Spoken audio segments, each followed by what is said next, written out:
मान्यवर विधायक श्री CS राजन Ekka. Honourable speaker ma'am,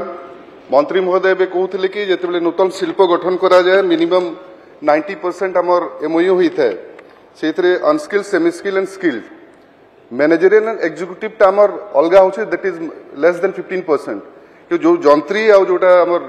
यही विषय कथा हो से माने स्किल्ड रे आसीबे। मंत्री महोदय गोटे जिनस एनश्योर करेंगे कि आमर 8 लाख रु बेसी आमर एम्प्लॉयमेंट एक्सचेंज रजिस्टर्ड अच्छा जिलावारी आमर जिते भी जंत्री अच्छा और जो टेक्निकली क्वालिफाइड अच्छा आपन डाटा नहीं कि आमर जो जो कंपनी माने 90% देवा कथा और से केते भाग आमर जोटा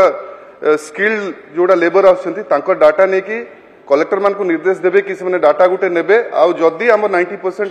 आसुना से जिनसा फुलफिल करने यथाशीघ्र से ये करेंगे ता संगे संगे गोटे सैलरी को रिव्यू कर दरकार अच्छे सर कहीं बहुत जगह आमर तो इंडस्ट्रियल जगह सुंदरगढ़ सब बेले देखा मिली 10,000 15,000 देखिए आमर जो क्वालिफाइड डिग्री इंजीनियर माने अच्छा रखा जाउछि तो एटलिस्ट मिनिमम जोटा सैलरी केते हबा कथा ता भी सरकार मझे मझे एनश्योर करेंगे। धन्यवाद।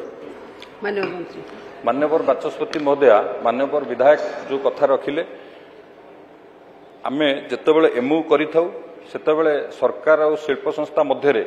जो क्लॉज थाए 90% 60% 30% से हिसाब रे सेमानकु रखिबा पई सरकार को तरफ कहुए लोकाली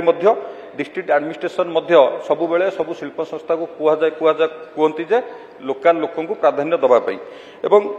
द्वितीय कथा जो कथा कहले डाटाबेस कथा निश्चित भाव में जिते दूर संभव हम आम चेष्टा करूँ से डाटाबेस आनिकी मान्यवर विधायक को दवाई एवं एम्प्लॉयमेंट एक्सचेंज कथा जो पड़ला एम्प्लॉयमेंट एक्सचेंज रे जेतिकी जन रेजिस्ट्रेशन करती एवं रिक्रुटमेंट पाती ये गोटे भिन्न कथा तापरे मध्य विभिन्न प्राइवेट ऑर्गेनाइजेशन रे एम्प्लॉयमेंट रजिस्ट्रेशन रे एम्प्लॉयमेंट एक्सचेंज रे रजिस्ट्रेशन नकरी मध्य जी चाहिए सी जाकि निजस्व प्रक्रिया रे मध्य सेमाने विभिन्न शिल्प संस्था सहित निजुक्ति पाई थांती तेणु एम्प्लॉयमेंट एक्सचेंज एवं या भितर सामंजस्य रहिबो। आ द्वितीय कथा है मान्यवर विधायक जो कथा कहले जे ओजेस कथा केंद्र रे सरकार आसिला परे माननीय प्रधानमंत्री नरेंद्र मोदी जी गोटे कथा करिसेंती जे जेपर्यंत जो एजेंसी मिनिमम ओजेस जा अछि अनस्किल सेमी स्किल स्किल जदि ओजेस न दैचंती सेटा तांकर आगु को जीवा पई बिल प्रोसेसिंग हो गेट पास प्रोसेसिंग हो